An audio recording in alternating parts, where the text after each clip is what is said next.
How's it, everyone? Hope you are having an amazing day. Haha, amazing. See what I did there? Welcome to How's It Cousin, the podcast where we take a look at the unique people of the world, interesting things they do. We talk about them, we relate to them, and hopefully we help you, our audience, relate to us as well. On this week's episode, we are getting hype and ready for the next Marvel movie, Spider-Man Far From Home. And what better way to rake in that new end of Phase 3 in the Marvel Cinematic Universe than to talk about another fictional character, my favorite comic book character, Spider-Man himself. How's it, Chris? Are you talking about Spider-Man? Yo, I'm down to talk about Spider-Man. Let's do this. Aloha, Alvin. Welcome to the Spider-Man podcast. Yeah, man. I'm always down to talk to you. It's always fun. Let's do it. Before we begin, I want to remind everyone that we are streaming this live at twitch.tv/howsitnetwork. If you follow us on social media, you will know when we are going live, so you can jump into our chat, you can hang out with us, you can react to the podcast live as we are recording it and participate. Make sure you check out howsitnetwork.com for the collection of all of our stuff. And just remember that this episode also airs on all the popular podcast services and posts to YouTube later on. Alvin, you got anything you want to plug before we get started? Yes, my name is Aloha Alvin, and I'm working on a very big project. It's coming along extremely well, actually. And you can find more of me at alohaalvin.com. All right. So, first thing I mentioned, Spider-Man Far From Home. The end of the Marvel Cinematic Universe Phase 3, which is going to be amazing, I think.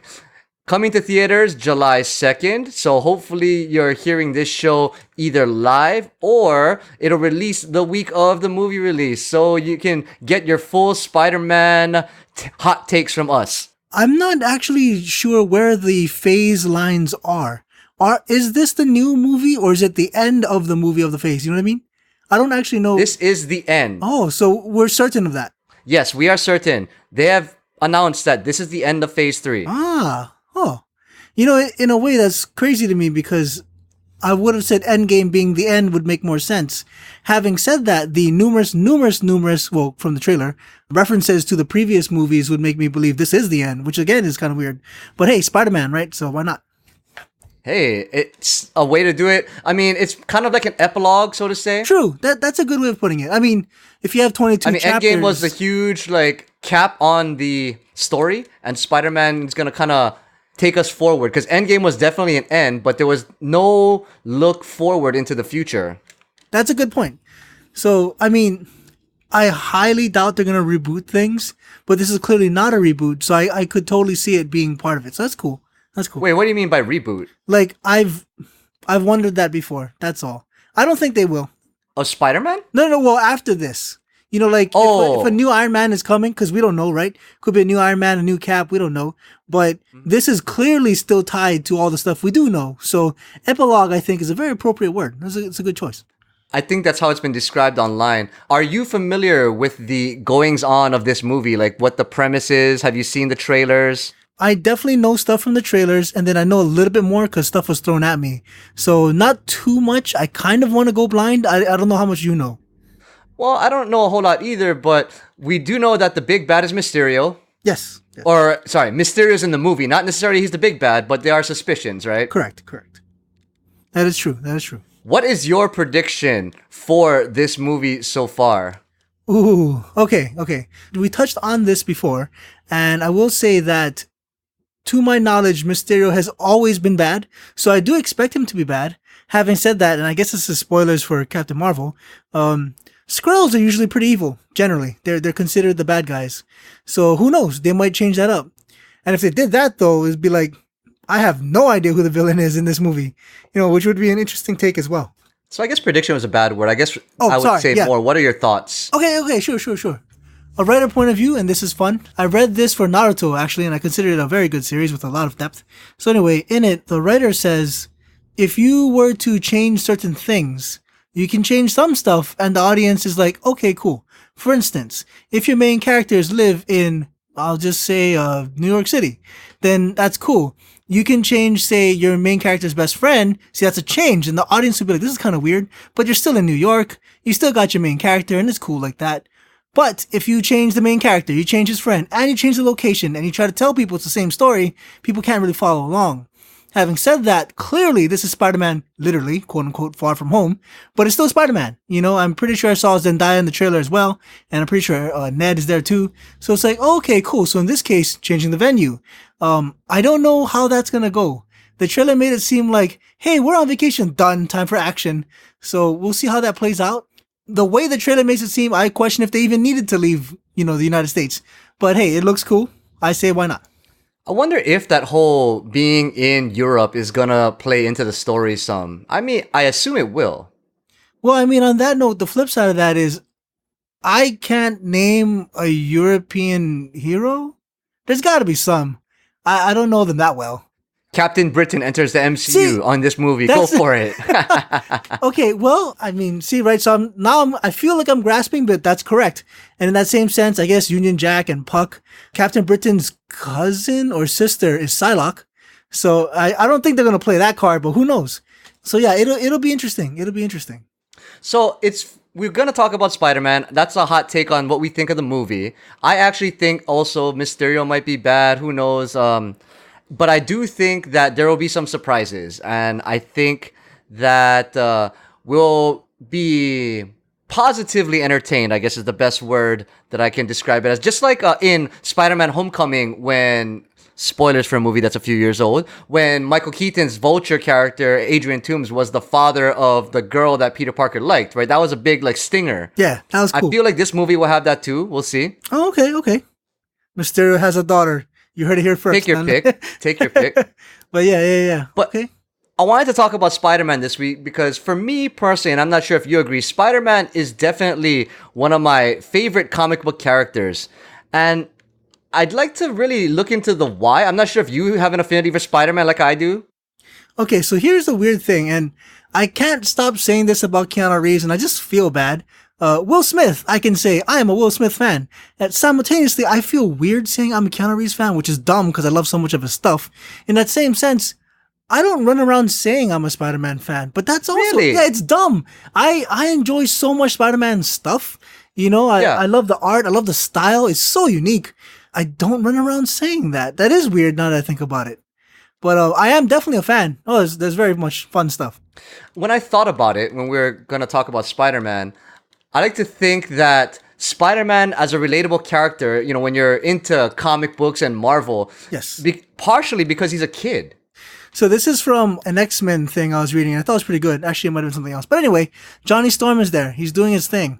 And then Spider-Man shows up and he's like, wait a minute. How old are you? And Spider-Man's like, man, leave me alone. And Human Torch is like, dude, why are you Spider-Man? Shouldn't you be Spider-Boy? And they start making, yeah. And it's like, you know, that's an interesting point. Like, I think Robin he might not be over 18, but most Robins are in their teens and they're definitely treated like youngsters. So it is fascinating that Spider-Man has that name. And for the most part, no one gives him crap about it, which is kind of nice. That's interesting. I think the concept was just when he was created back in the 60s, I didn't know that they would want to make him like a boy because back then, a lot of the child characters were relegated to sidekicks. So giving him the man name would make him stand out more as the front runner. Interesting. Kuroy Boy in the chat. I'm a Tom Holland fan. Dude, we're going to get into this maybe later in the show. Yes, but absolutely. Absolutely. Do you feel like you can relate to Spider-Man, you know, just as a nerdy kind of teenage kid into science? I don't know if maybe you weren't into science, but I was. Well, I always thought science was cool and I was always bad at it. I'll say that. But I will also say I love Spider-Man for those reasons. It is interesting how he is someone who can, you know, lift a car. And he's also a guy who has to pay rent. It's trippy. It's juggled and balanced very well. Okay, so do you remember Doug, the cartoon show? I am totally dating myself. Yeah. So the main character, I believe he was Quail Man. That was his fun thing. And then his friend had someone called Silver Skeeter, which was essentially Silver Surfer. And the character was the word I use is cosmic. So that character was so cosmic, like you can't relate to him. But, you know, Quail Man, you're like, oh, okay, cool. He has ups and downs and powers and blah, blah, blah. He's unique. That's cool. It's interesting because, okay, here we go. Here's perfect. Logan, I love that movie. I thought it was great. I cannot hang with him. I think if I met him, he'd be like, bruh, go away. I got stuff to do. I do feel like if I met Peter Parker, Tom Holland or otherwise, they'd be like, hey, what's up? Oh, you like that? I like that too. And we could actually have a friendship, which is kind of cool when you think about it. I think that's also what drew me to Spider-Man is that unlike characters at the time, like Captain America or Fantastic Four, he was a pretty flawed dude. Like, he was very relatable. Yes. Kuroi grew up watching Spider-Man cartoon on Fox Kids or whatever channel it was on. Spider-Man cartoons are hotness. Okay. Now, I mean, clearly I've been enjoying the Marvel movies, so it's not quite directed at Marvel. You can insert a company here, but it's like, damn it, the cartoons are so good. Can you just make that stuff? You know, like, instead of changing. Okay. Anyway. I will say this because you kind of alluded to this earlier. So Captain America, right? Like, okay, maybe young, skinny Steve Rogers I could relate to, normal guy, but Cap, the super badass, not my guy. Having said that, he had Bucky. And I forgot who told me this, but it's like, generally the reader says, I am Bucky, and I get to hang with Cap. And I'm like, oh. Interesting. Yeah, see, I don't think of it that way, but that is I never thought of it that way, to be honest. Like, if you were, let's say, exactly Bucky's age, oh, dude, so I did not have this privilege, although I'm kind of a Harry Potter idiot. I don't know much about it, but I was told that the way the books were written, they grew year per year. If you were that magic age, that must have been the coolest thing ever. Oh my God. Just grow up with them. Yeah. Right? Like exactly. Like, oh, Harry had a birthday. I had a birthday. Like, you know what? I'm nerding out and that's not even my IP, you know, like, man, that's so cool. There was a gap in between a couple of the books of greater than a year, I think. Oh, really? So it's not exactly that, but it's close. Yeah. It's still cool. Yeah. I'll throw you this because you mentioned the nerd aspect of it, the scientist thing. So for me, one of my favorite things about Spider-Man is he is a scientist, like straight up. I was reading this comic, which I really like. It's called Spider-Man Blue. Just if you've never read it, just enjoy.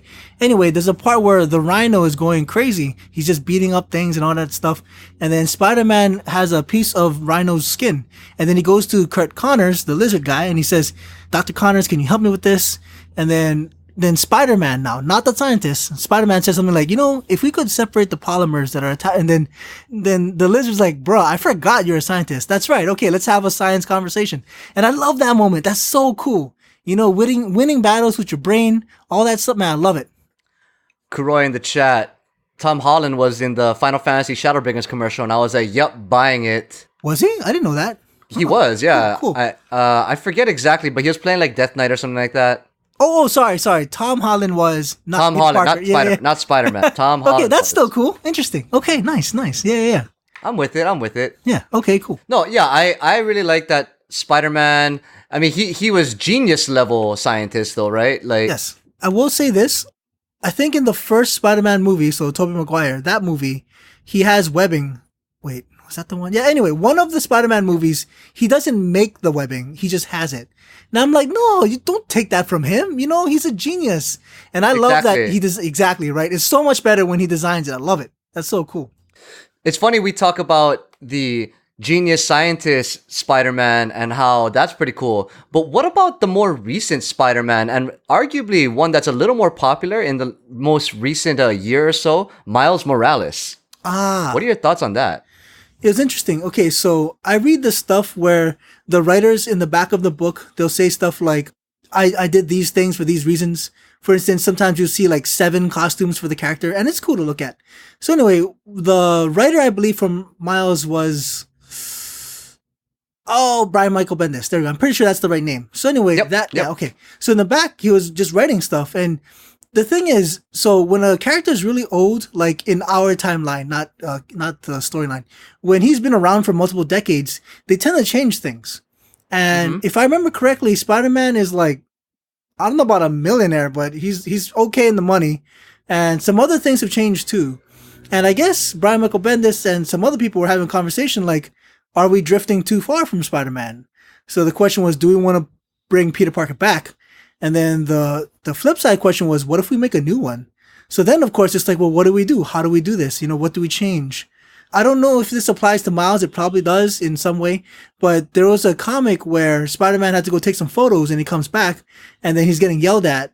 And I remember a fan's question was, shouldn't he be shooting on digital by now? I mean, is he really still using film? And I was like, that's a fascinating question, right? Like, yeah, as times change, the character should change too, especially if they want to stay contemporary. So in that same sense, it was like, well, what does Miles bring? What is he? What is he doing? What do we want him to do? You know, that kind of stuff.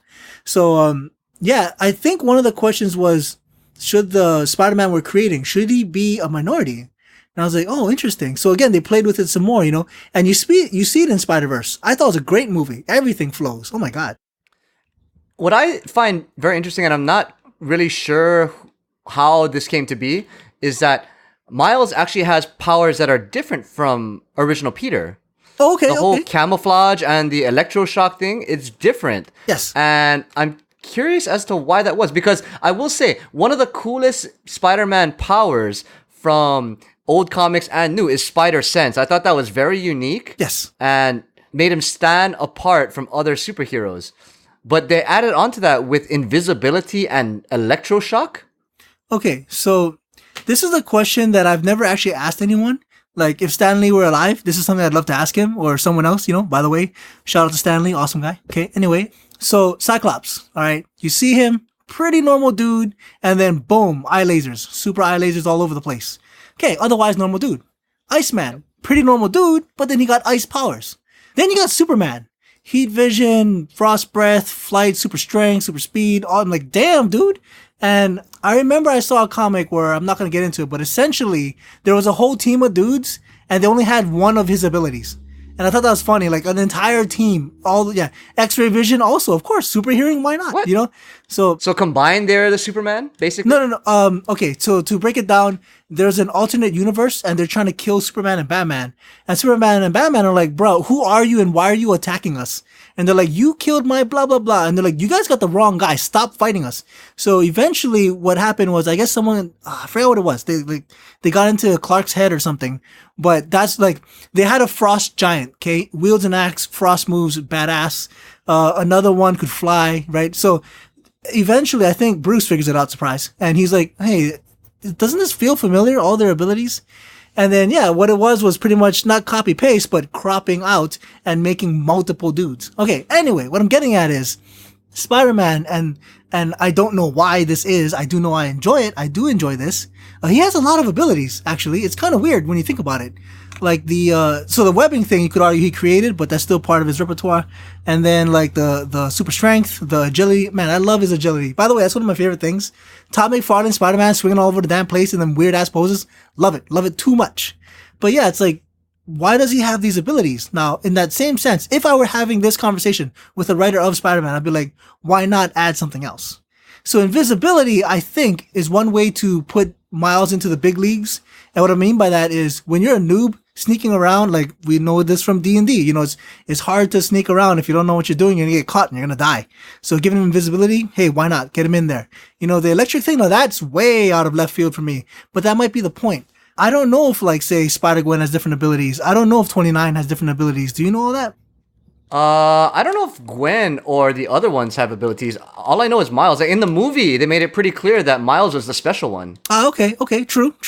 Well, I mean... And so I assume that that's pretty canon in terms of actual Miles. Okay, fair enough. I've only read a little bit of Spider-Verse. So I'm not... let me rephrase that. I've only read a little bit of Miles Spider-Man. But for me, it's just like, you know what? It's a new Spider-Man. Sign me up. I'll try it out. And I feel that way about almost all of them. In that same sense, like, are you familiar with Superior Spider-Man? Do you know that term? Superior Spider-Man. It's a different comic line, but is it actually a different person? That I don't know. The answer is yes and no. Pretty annoying, but a comic book answer is yes and no. So Dr. Octopus takes over Spider-Man's body. Ooh, I've heard of this. Yeah. I've heard of this, yes. Okay, for the record. Little weird. Yeah, dude, totally. For the record, if I was, say, the editor and someone pitched me that idea, oh yeah, we want Doc Ock in Spider-Man's body, I'd be like, dude, you're crazy. Get out of my office. This is so weird. Having said that, oh my goodness, I've read some Superior Spider-Man. I love it. I love it so much. I can't say he's my favorite, but he's way, way up there, man. I love it. It's so cool. It's like even the quote unquote evil version of Spider-Man, I'm still digging it. It's just awesome to read. For the record, there's a line that I really enjoy because Captain America and they know Spider-Man, the other guys. So they're like, yo, we need you to stop sending your minions out on cases because he's Doc Ock. Spider-Man hires minions to help fight in the battle. I'm like, oh my God, it's so ridiculous, but it fits, isn't it? See, it's just fun. It's so silly, but it's so much fun. So it's funny you mentioned Doc Ock. I'd like to also kind of bring up that I think Spider-Man has one of the most unique cast of villains compared to many other superheroes or comic book characters. What do you think about the Spider-Man and we'll say the original villain team up, the Sinister Six? Oh, dude, I enjoy them so much. So, okay, one of my questions to you was going to be, do you have a favorite Spider-Man villain? Because I feel like we're already walking down that path. We are walking on that path already. Let's see here. I would say that this is gonna be kind of cliche, but I do really enjoy Venom. Yes, agreed. See, I didn't know who you were going to say, so I was going to say Venom or, and in this case, because it's so true, Sandman. I love Sandman. Really? Yeah, I just love him. I love what he is. I love the shape-shifting. I love the conflicted background. Yeah, it's just awesome. Mm-hmm. Yeah. Having said that, you know what? It's funny to me that Venom is the cliche answer because he kind of is. He's that popular, you know? I love him. I don't even care. Like, he's still one of my favorites. Also, invisibility. Well, camouflage. On that note, I question how many people truly know what's up with the black suit when Spider-Man's wearing it. Because for me, one of my favorite things is that it is a living organism on his body.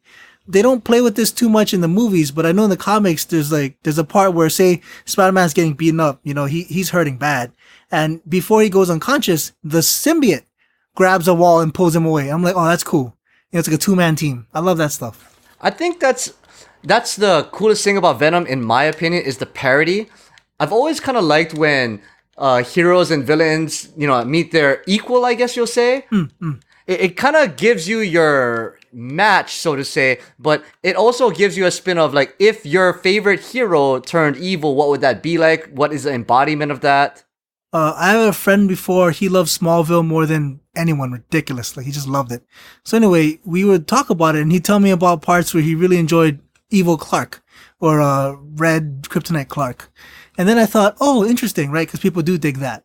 Then people enjoy Evil Ryu, aka Akuma Light, you know, however you want to call him.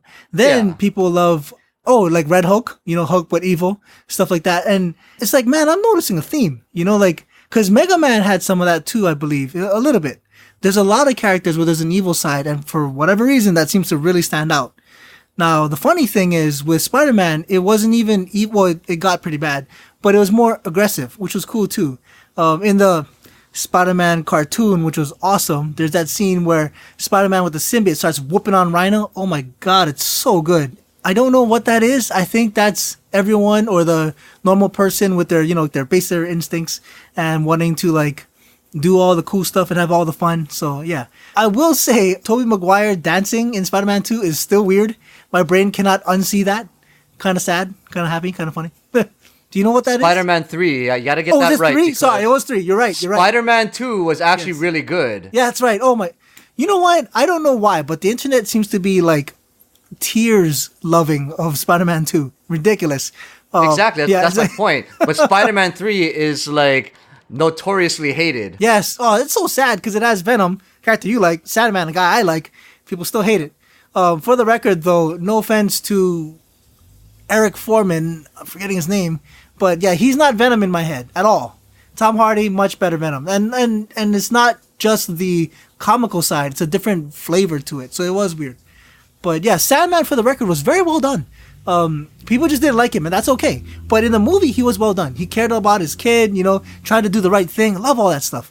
When he uses his fist to punch someone, it turns into sand. Oh, it's beautiful. On screen, Topher Grace Venom? Yes. Sorry, Eric Foreman is his That 70s Show name. I forgot. I forgot his real name.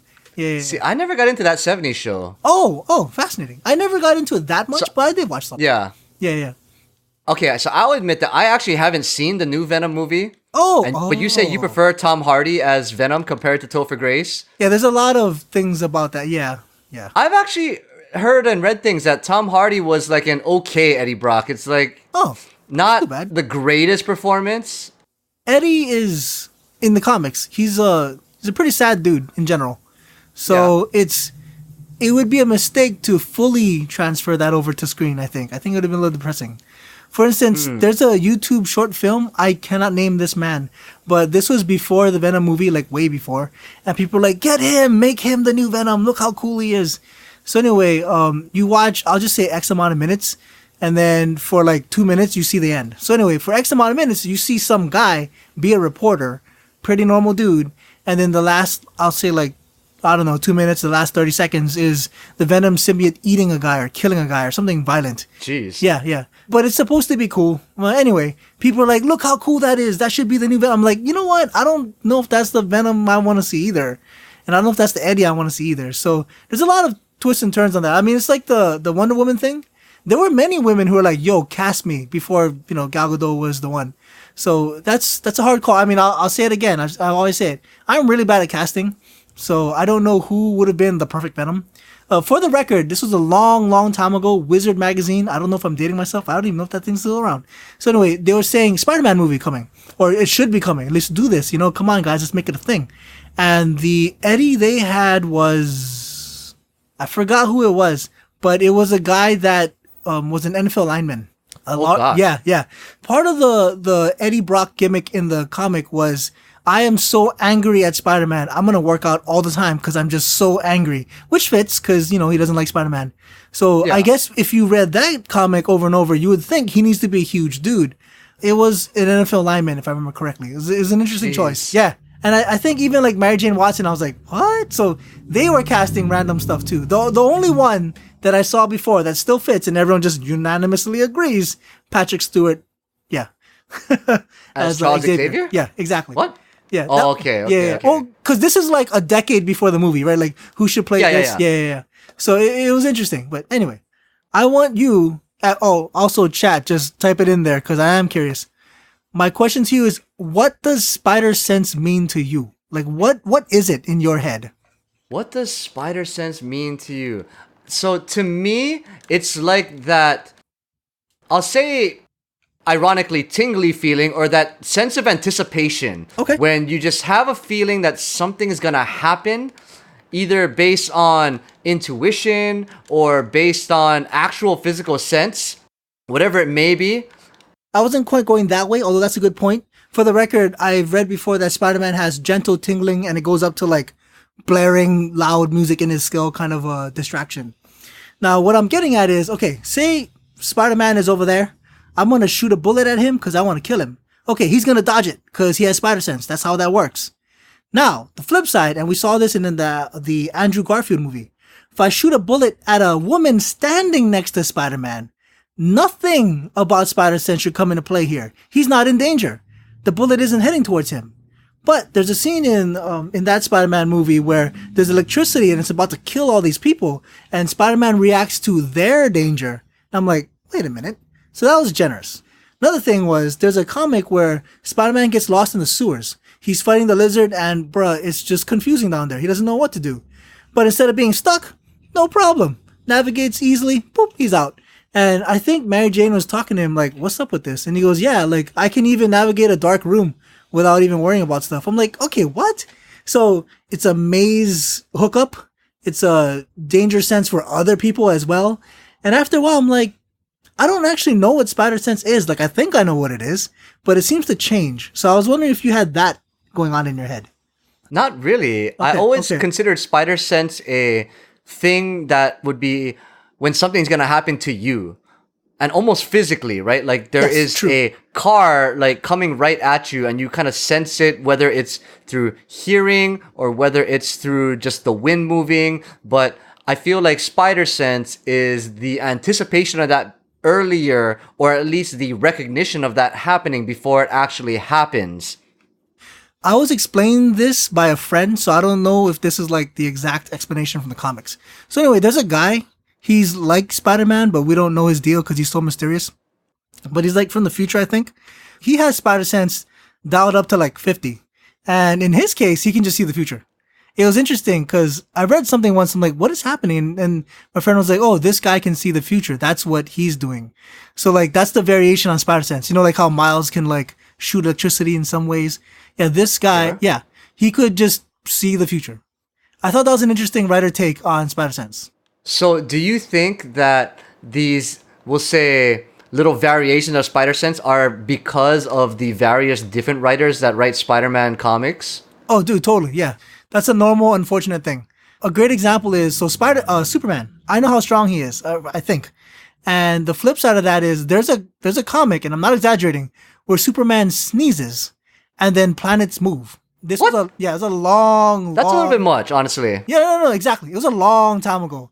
Now you got to remember, a long time ago, he was leaping tall buildings. He was leaping them. Not flying, true. Correct. So now he can fly. So I'm like, what can he do, right? So some writer said, whatever, right, make him fly. And then we know him as a man who can fly.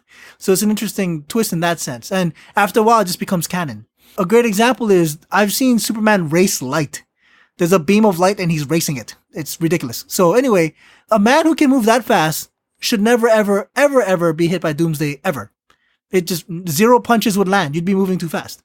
But then he does get hit by Doomsday repeatedly. That's part of the battle. So in that sense, it is like per writer. And of course, because Spider-Man's been around so long, that's part of it too, you know? And it's okay. I think it's just a normal part of the business. I wonder then, who holds the actual de facto rules for this kind of thing? Or does anyone? From what I've read, it's a hard call. On one hand, there's kind of like an agreement, you know, between the writers, like, okay, I'm going to study your stuff before I pick up your baby and start doing things. But on the other hand, there's also the, yo guys, we got weird on this one. Yeah, we did get weird. Over the past X amount of years, we kept changing stuff. Well, what do? Retcon. You know, like, Retcon. it's frustrating for a reader, but I totally understand from a creator point of view. Like, I totally understand. So in Naruto, and this is a long time ago, Naruto's about to get into a fight. So Itachi, anyway, some guy says, "Let me help you, Naruto," and he's like, "Okay." And then he shoves a crow into Naruto's mouth. He's like, and Naruto's like, hell? "What are you doing? Why are you doing this?"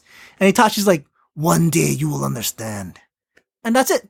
For like 3 years later, I remember talking about this and reading it and just discussing with some people like, dude, what was that crow thing?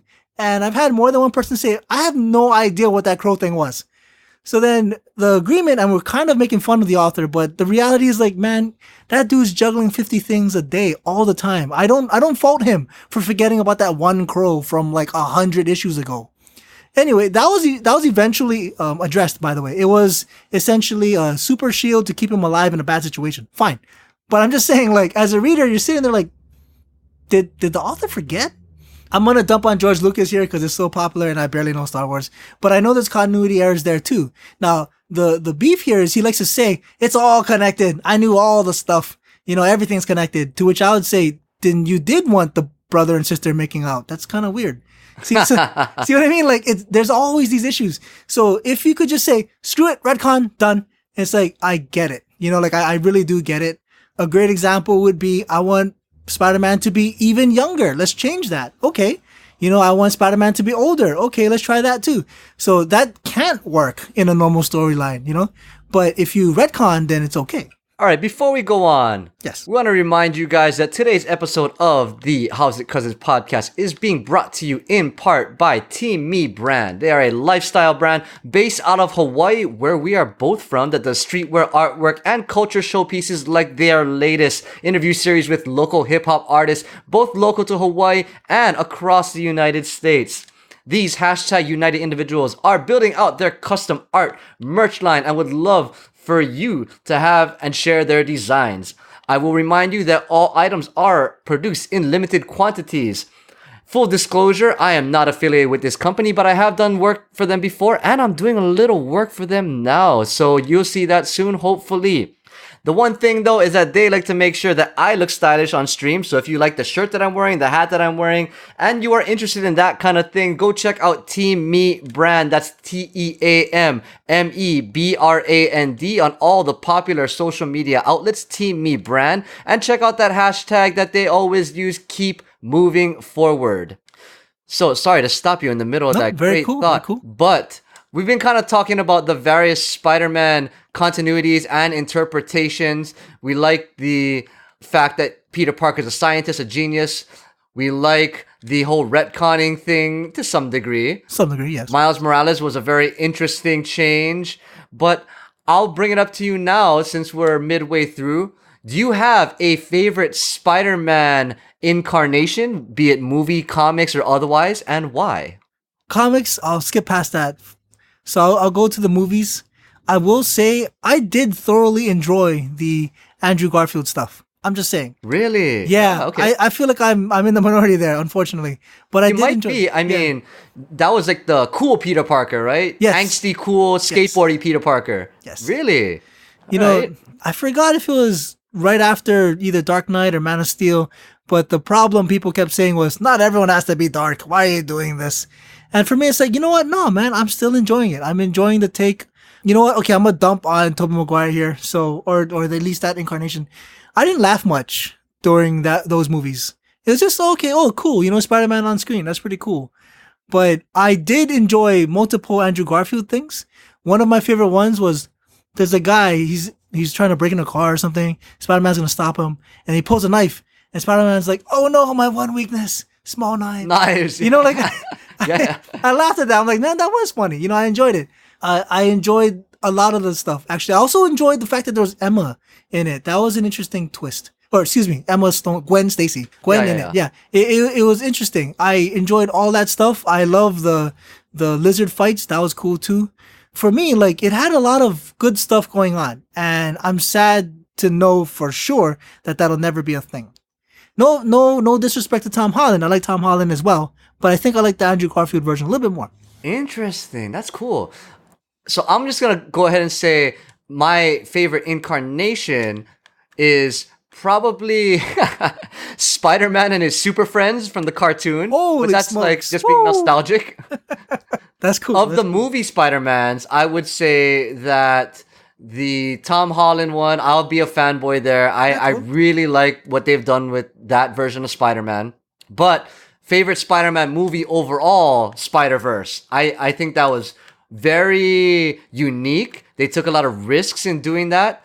I think that will pave a way for a new version of Spider-Man movies from here on out. Whereas even Far From Home is going to be kind of stuck in its MCU ethos. Sure. Not to say it's going to be bad. It's just going to follow a formula like the other MCU movies did. But Into the Spider-Verse, you can do anything with that. You know, they dropped the teaser at the end, but there's a little stinger at the end, so don't leave after the credits start rolling, as in many Marvel movies. But anyway, yeah, that opens up a whole load of things that you can do with the character, the universe, everything. See, Chris, now I know we're not having a writer conversation, but this could be a writer conversation. Like say I said to you, dude, Peter Parker, Spider-Man, that's it. Don't say these other things to me because you're wrong. That's impossible. And then you say, whoa, hold on now. Imagine a guy named Miles. Let me describe it to you. And what you just said, bruh, everything is possible now. Everything. Any incarnation, any timeline, whatever you want to do. And for me, it's like, oh, I'm drooling, man. That's so cool. Because in a lot of ways, now it's not a retcon because we don't kill off Peter or Peter doesn't transform. He's still quote unquote Peter B. But if you were to really break this down in writer terms, it's kind of like a retcon. We see a different person get bitten. We see a different person use the powers and stuff. But dude, it's awesome. I will say this, in movies, I have something I call being taken out of the moment. So that's like saying, I don't think I need examples. Essentially, it's just, what the hell just happened? Like, whenever you react like that, that's a bad sign. You shouldn't be reacting like that in a movie. Having said that, Into the Spider-Verse, dude, 0 of those. I just enjoyed the ride the whole time. Everything fit. Everything was smooth. I loved it. I thought it looked great. It was awesome. I feel like we're trying to push for people who haven't seen it to go see it, so I'm going to not say anything else. But I don't know if it's my favorite, but easily it's up there. It might be my favorite, actually. See, you mentioned the whole getting taken out of the moment. Into the Spider-Verse already sets a tone in that this is going to be weird. We're going to smash universes together. So it's hard to never be taken out because it's not trying to be like a real deal thing. Okay, that's a good point too. See, but it's important that, you know, maybe Spider-Man in that sense, because there's been so many incarnations of him and so many versions, it needs something like that just to be relevant or to make it be that much more entertaining. I will say this. So Batman, of course, you know who that is. There's a Batman Ninja, and I think there's a Batman Samurai. And yeah, so like there's different versions of Batman. Now, because for storyline reasons and, you know, not time travel, I'll never see them on the same screen ever, in theory. Like, there's no reason to, you know, like, why would Batman from 1,000 years ago be here now? It makes no sense unless we're doing time travel. See, but in that same sense, Into the Spider-Verse, I'm pretty sure it's from the trailer. So Into the Spider-Verse, there's Miles and Peter. Dude, I like both of them. This is awesome. right? Oh, there's that girl who has Spider. Oh my God, Spider Pig, sign me up. Like them all on the same screen at the same time is awesome and not common enough. I feel like there's other things that could be mashed and it would be a positive. So let's just put that on the table right now. What would a Into the Batman verse look like? Oh, interesting. I've read multiple things. There's always the current one, and there's also the future one. So Frank Miller, there's a very gritty Batman. He's an older guy. He wants to stop fighting or ish, but he can't stop fighting. He has to fight the good fight. I've seen, I'll say caveman days style. It's way old school. It's trippy. Batman has on his chest like like war paint.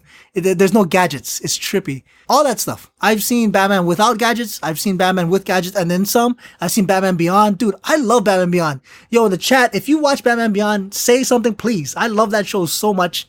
But yeah, like all of those things on the same screen, dude, take my money already. Just take it. But in theory... see, if you think about it though, I don't know if it could interact in the same way that Spider-Verse did, because Batman is such a brooding, like serious character. I don't know that it would play out in the same kind of fashion. That's a very good point, actually. Like, even the Batmans like interacting with each other, they'd be like angry at each other, not want to like hang out. Oh, see, now that's a good point. Batman, to put it mildly, likes to do the lone wolf thing. So you're right. Team-wise, it wouldn't work. So a guy like Spider-Man would flow way better in that sense. So that's a good point. But yeah, see, I'm just saying, like, many characters have all these different versions, and in theory, you'll never see them on screen, like, ever. So Spider-Verse, not only did they do that, they did it well. It was just an enjoyable ride. Good stuff. We're talking about the Spider-Verse movie, and we talked about a bunch of the other Spider-Man movies. I'm not sure if this is going to influence your decision or answer, but I want to say end with, but definitely get into what are your actual predictions for Far From Home. We gave our thoughts in the beginning. I misspoke and said predictions, but I kind of just meant opening thoughts.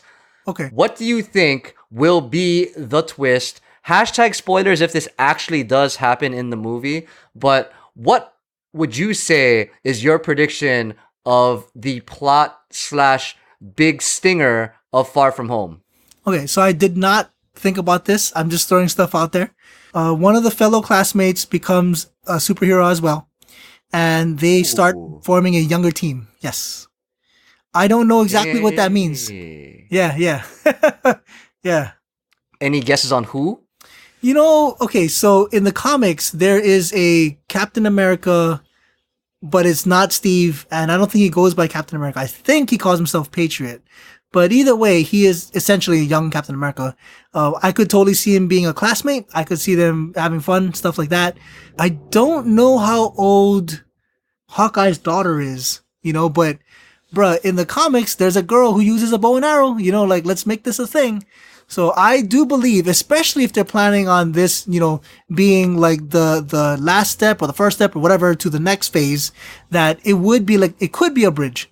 And I can see that, especially in a setting of so many youngsters. Why not have a team? In the comics, I don't remember her name. I want to say it's Riri. Anyway, there is a girl. She is essentially Iron Man. I don't know if she literally calls herself that, but super smart girl. So, hey, you know what? Spider-Man does intellectual things. He could join a club. There could be a girl there. She could have some kind of armor as well. So set it up, especially because it's no longer a fanciful, crazy thing to think of a man in a suit. We've seen that repeatedly. There's some guy flying over Avengers Tower. I can imagine a youngster saying, "Bruh, it's on. I'm going to make me a suit." So there you go. Especially because Spider-Man and Iron Man have been tied together so many times in these movies. I'm just going to throw it out there. The one new character not in the previous movie is that the young girl who becomes Ned Leeds' girlfriend throughout the show. We've already had Ned, we've already had MJ, we've already had Flash Thompson in Spider-Man Homecoming. There is one new younger character. I think that might be an opportunity. Maybe. Who knows? So I didn't even know that. Okay, cool. I'm going to go with, because I seen this online somewhere else. I think it was a YouTube video. I didn't watch it, but I heard about this theory that Mysterio is actually Peter Parker from the future. Oh, wow. Like true identity type thing. See, I don't know if I wanted to know that, Chris, but okay. No, okay. It's a theory, right? I know. And would be super weird. That would be completely non-canon. True. Very different from what we are used to in the comic books. I think that they introduced Mysterio as a quote unquote helpful character Yes. on purpose, Yes. knowing that we would think that he would be a villain at some point in the movie. I actually think that the stinger is going to be that he's not actually trying to trick everyone. Either A, he is some form of Peter Parker, or B, that he turns bad during the movie. Like, he is actually the good guy he says that he is, but some event takes place which makes him not like Peter Parker, and thus then he becomes bad. See, the interesting thing then would be if he is a good guy, bro, who's the bad guy, right? Like, because in my head, it's pretty unclear. Actually, in the trailer, they're trying to push these monster things on us. My assumption when I saw that was, dude, those are totally illusions, and Mysterio's gonna look like a badass, saving the day, quote unquote. And then we find out later he's evil. But I think this was Rogue One. But anyway, there's a movie poster or a cover where the main female character is wearing all black armor. And one of the theories I read somewhere was, oh damn, she's wearing Darth Vader armor. And I was like, oh my god, that's ridiculous. And I wanted that, and I felt dumb because I wanted that because that'd be so cool. And of course it wasn't true. So this theory, I have no clue if it's real, but man, that is pretty cool. I kind of do and don't want it to be true, but I don't know now.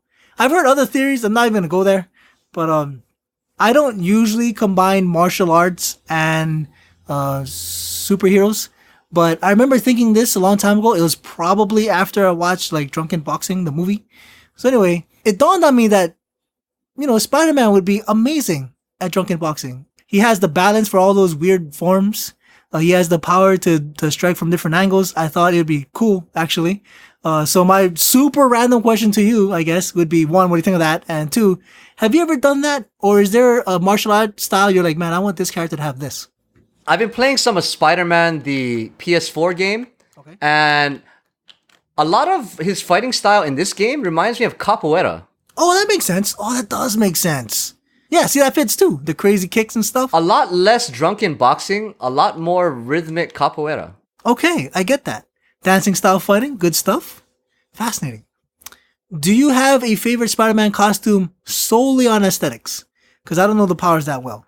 Good, okay, man. So like I just mentioned, I have been playing a bunch of Spider-Man PS4. Yes. And I will say that the specially designed costume for Spider-Man PS4 is actually my favorite Spider-Man costume. Oh, It's got trippy. hints of the original Spider-Man Red and Blue, but it's got that awesome white spider on it. Oh, I know and that. hints Yeah, of that's white. nice. Yeah. Yeah, that's I nice, think it's yeah. pretty awesome how they took the old school Spider-Man suit and brought it into I guess it would be 2018 at this point. Fascinating. Oh, if that's the game I'm thinking of, good God, they went all out on costumes. I applaud them. I saw some kind of video compilation of all the costumes, and I was like, holy crap, they put a lot of love into those.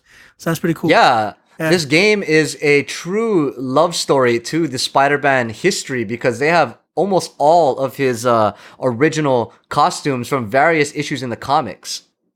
For the record, I will say this. I know 2099 has different powers. I don't know them that well.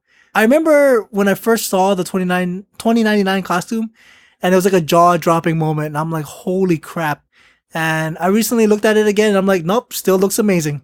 So for me, visually, just visuals, definitely 2099. Love it. 2099. So I feel like besides Black Spider-Man suit, I feel like 2099 was like one of the major upgrades or different ones for him. Yeah, it's cool. First major ones.